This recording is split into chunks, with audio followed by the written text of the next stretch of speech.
பிரியமான தேவனுடைய பிள்ளைகளே, கீ ஆஃப் ஹெவன் சேனலுக்கு உங்களை அன்புடன் வரவேற்கிறேன். இன்றைய இறை வார்த்தைகள் வாசிக்க கேட்கலாம் வாங்க. டிசம்பர் மாதம் தேதி 1, 2024, திருவருகை காலம் முதல் வாரம், ஞாயிற்றுக்கிழமை. முதல் வாசகம், தாவீதிலிருந்து நீதியின் தளிர் ஒன்று முளைக்க செய்வேன். இறைவாக்கினர் எரேமியா நூலிலிருந்து வாசகம். அதிகாரம் 33, இறை வார்த்தைகள் 14 16 வரை. இதோ நாள்கள் வருகின்றன என்கிறார் ஆண்டவர். அப்பொழுது இஸ்ரேல் வீட்டாருக்கும் யூதா வீட்டாருக்கும் நான் கொடுத்துள்ள வாக்குறுதியை நிறைவேற்றுவேன். அந்நாள்களில் அக்காலத்தில் நான் தாவீதிலிருந்து நீதியின் தளிர் ஒன்று முளைக்க செய்வேன். அவர் நாட்டில் நீதியையும் நேர்மையையும் நிலைநாட்டுவார். அந்நாள்களில் யூதா விடுதலை பெறும், எருசலேம் பாதுகாப்புடன் வாழும். யாவே சித்கேனு என்னும் பெயரால் இந்நகர் அழைக்கப்படும். இது ஆண்டவரின் அருள்வாக்கு. இறைவா உமக்கு நன்றி. பதிலுரை பாடல். திருப்பாடல் அதிகாரம் 25, இறை வார்த்தைகள் 4, 5 ஏபி, 8, 9, 10, 14. பல்லவி. ஆண்டவரே, உம்மை நோக்கி என் உள்ளத்தை உயர்த்துகின்றேன். உம்மை நோக்கி என் உள்ளத்தை உயர்த்துகின்றேன். ஆண்டவரே, உம்மை நோக்கி என் உள்ளத்தை உயர்த்துகின்றேன். உம்மை நோக்கி என் உள்ளத்தை உயர்த்துகின்றேன். ஆண்டவரே, உம் பாதைகளை நான் அறிய செய்யும். உம் வழிகளை எனக்கு கற்பித்தருளும். உமது உண்மை நெறியில் என்னை நடத்தி எனக்கு கற்பித்தருளும். ஏனெனில் நீரே என் மீட்பராம் கடவுள்.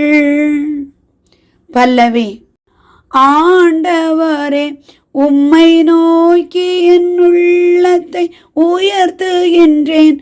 உம்மை நோக்கி என் உள்ளத்தை உயர்த்துகின்றேன்.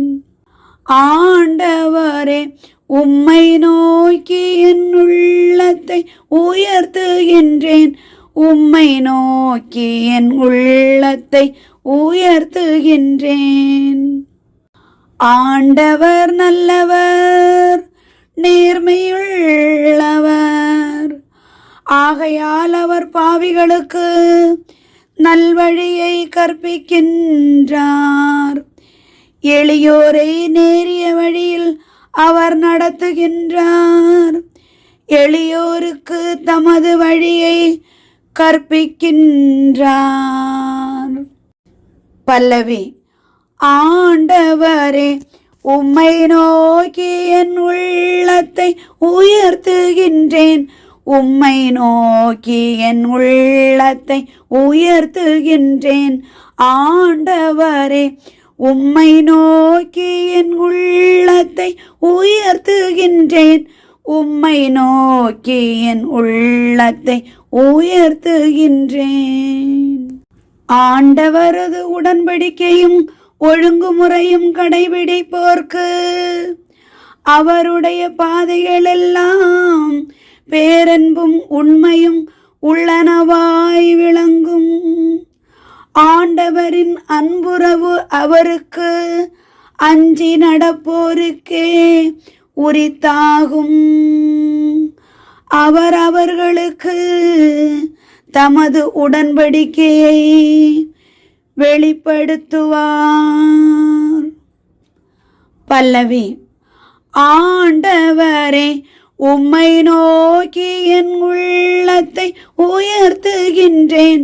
உம்மை நோக்கி என் உள்ளத்தை உயர்த்துகின்றேன்.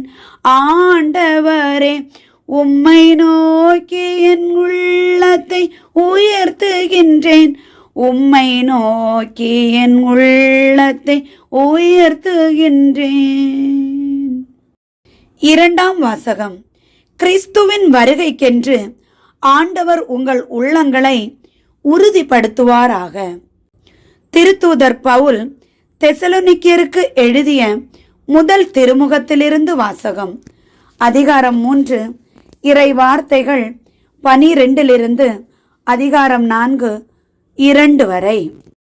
சகோதரர் சகோதரிகளே, உங்கள் மீது நாங்கள் கொண்ட அன்பு வளர்ந்து பெருகுவது போல நீங்கள் ஒருவர் ஒருவருக்காகவும் எல்லாருக்காகவும் கொண்டுள்ள அன்பையும் ஆண்டவர் வளர்த்து பெருக செய்வாராக. இவ்வாறு நம் ஆண்டவர் இயேசு தம்முடைய தூயோர் அனைவரோடும் வரும்பொழுது நம் தந்தையாம் கடவுள் முன் நீங்கள் குற்றமின்றி தூய்மையாக இருக்குமாறு அவர் உங்கள் உள்ளங்களை உறுதிப்படுத்துவாராக. சகோதர சகோதரிகளே, நீங்கள் கடவுளுக்கு உகந்தவர்களாய் வாழும் முறையை எங்களிடம் கற்றுக்கொண்டீர்கள். அப்படியே வாழ்ந்தும் வருகிறீர்கள். இதில் இன்னும் முன்னேற வேண்டுமென ஆண்டவராகிய இயேசுவின் பெயரால் உங்களிடம் இறுதியாக கேட்டுக்கொள்கிறோம். ஆண்டவராகிய இயேசுவின் பெயரால் நாங்கள் உங்களுக்கு கொடுத்த கட்டளைகளை நீங்கள் அறிவீர்கள். இது ஆண்டவரின் அருள்வாக்கு. இறைவா, உமக்கு நன்றி. நற்செய்திக்கு முன் வாழ்த்தொலி. திருப்பாடல் அதிகாரம் 85 இறை வார்த்தை 7. ஆ ஆ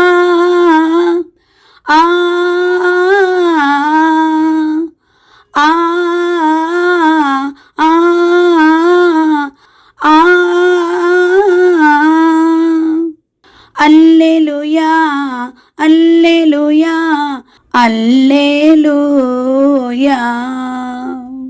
அல்லேலூயா அல்லேலூயா அல்லேலூயா. ஆண்டவரே, உமது பேரன்பை எங்களுக்கு காட்டியருளும்.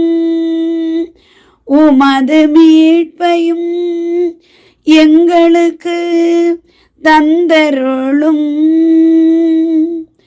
அல்லேலூயா அல்லேலூயா அல்லேலூயா அல்லேலூயா அல்லேலூயா அல்லேலூயா அல்லேலூயா.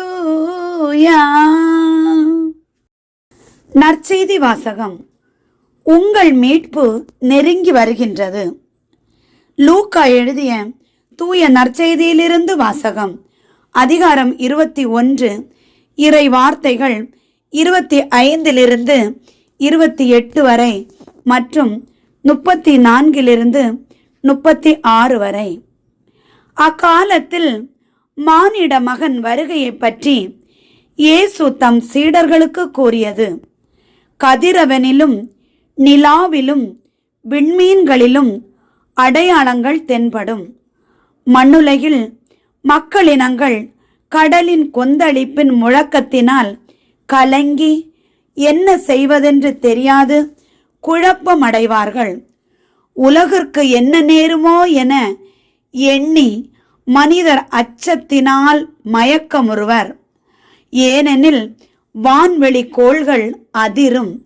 அப்போது மிகுந்த வல்லமையோடும் மாட்சியோடும் மானிட மகன் மேகங்கள் மீது வருவதை அவர்கள் காண்பார்கள். இவை நிகழத் தொடங்கும் போது நீங்கள் தலை நிமிர்ந்து நில்லுங்கள், ஏனெனில் உங்கள் மீட்பு நெருங்கி வருகின்றது. மேலும் இயேசு உங்கள் உள்ளங்கள் குடிவெறி களியாட்டத்தாலும் இவ்வுலக வாழ்க்கைக்குரிய கவலையினாலும் மந்தம் அடையாதவாறும் அந்நாள் திடீரென வந்து ஒரு கண்ணியை போல் உங்களை சிக்க வைக்காதவாறும் எச்சரிக்கையாயிருங்கள். மண்ணுலகு எங்கும் குடியிருக்கும் எல்லார் மீதும் அந்நாள் வந்தே தீரும். ஆகையால் நிகழப்போகும் அனைத்திலிருந்தும் தப்புவிப்பதற்கும் மானிட மகன் முன்னிலையில் நிற்க வல்லவராவதற்கும் எப்பொழுதும் விழிப்பாயிருந்து மன்றாடுங்கள் என்றார். இது கிறிஸ்து வழங்கும் நற்செய்தி. கிறிஸ்துவே உமக்கு புகழ்.